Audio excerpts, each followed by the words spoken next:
Northern Territorians are going to the polls today in what is shaping up as a potentially close election. Our reporters Georgie Dickerson and Matt Cunningham are live for us in the top end. Georgie, let's start with you. You're in Palmerston and the candidates have been busy out in your area this morning. Tell us more.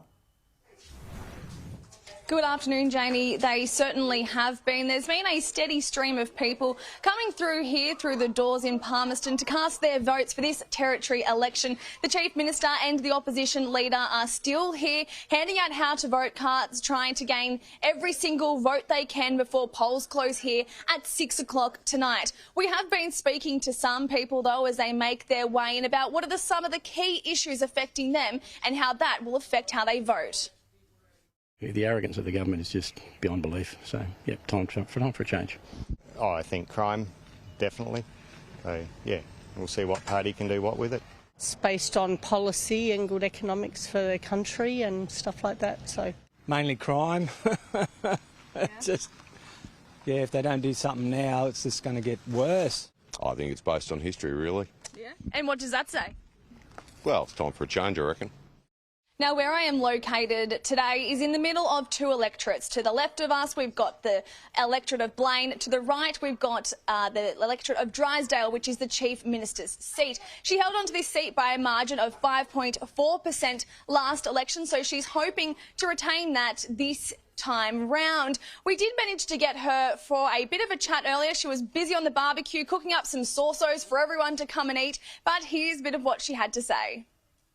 I never take it for granted, absolutely never take my seat for granted, but I know that I've probably been the hardest working local member that they've ever had in Drysdale. I've worked very, very hard for this electorate, but it is a really complicated electorate. You have lots of public housing that is really tough to manage at times, and we know that's a fact. We know the underlying issues of antisocial behaviour as well in Palmerston. So, you know, I know the CLP, it's easy to be able to say, oh, we can fix this with a click of a finger. It's not that easy at all. Now, something smells pretty good behind us right now. Are you helping to cook the barbecue today? Yes, we've got a barbie going. So, yeah, thank you again to my volunteers that have got a barbie. So you need to do that. Yeah, it's part of the fun of voting day, and we love voting day. The democracy sausage. Yes, the democracy sausage.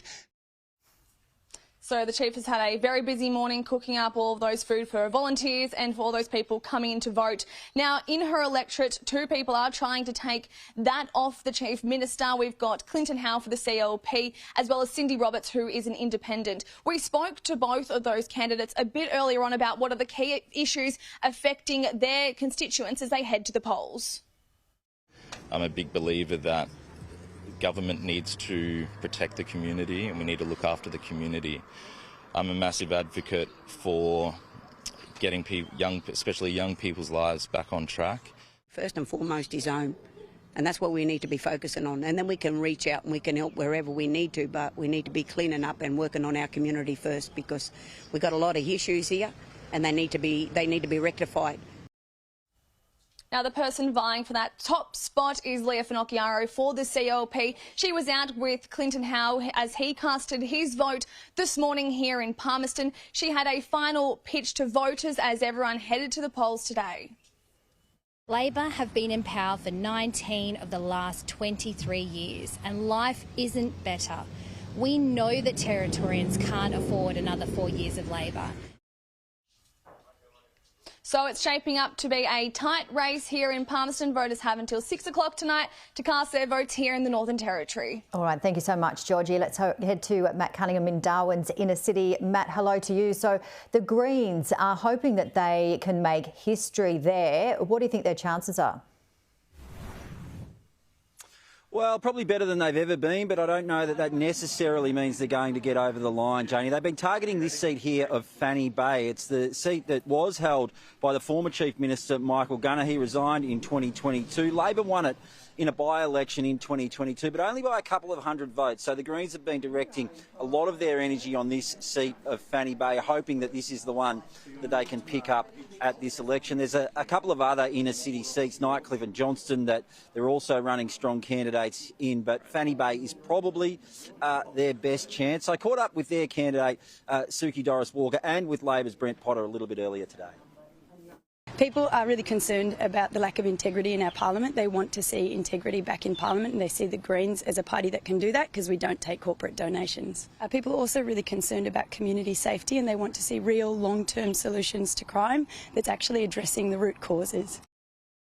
Oh, listen, you take nothing for granted. The turnout last time of the by-election was strong, but I've put in 2 years of campaigning, can do nothing more than what I've done, and we'll see what happens tonight. The people I talk to in my electorate, they just want common sense change, and, it's private security, it's more police.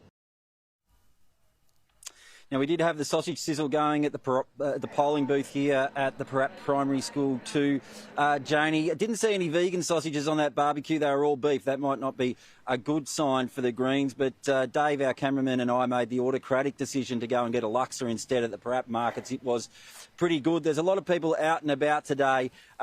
Interesting to get the vibe from a lot of people around here. There does tend to be a vibe that people aren't too happy with the incumbent Labor government. I expect there will be a swing against the government, but it's going to be interesting to see whether that swing all goes to the CLP or whether we do see the Greens and some of the independents make up some ground as well. It's going to be a fascinating election to watch tonight, Jane. It sure is, and we'll be watching very closely indeed. Thank you as always, Matt Cunningham, live in the Northern Territory.